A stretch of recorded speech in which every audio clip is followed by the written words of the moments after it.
Here's a simple step-by-step guide to fix video lag on Facebook. Open the Facebook app on your iPhone or Android, or go to facebook.com. Tap the menu button, scroll down, open Settings and Privacy, and tap Settings. Scroll down and tap Media. Check your video quality setting. If it's set to Data Saver, Facebook will lower the resolution and videos may lag. Switch it to Optimized, so Facebook plays the best possible quality based on your connection. Below that, set Autoplay to Never Autoplay to reduce loading strain inside the app. Next, open Safari, Chrome, or any browser and search for Speed Test. Run a quick test. If your speed is under 5 megabits per second, your internet may be causing the lag. If videos still lag, open your device. Settings.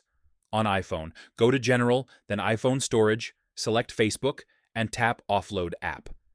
This clears cached data and reinstalls the latest version. On Android, open App Settings and clear the cache and temporary files. And that's it. Your Facebook videos should now load smoothly without lag.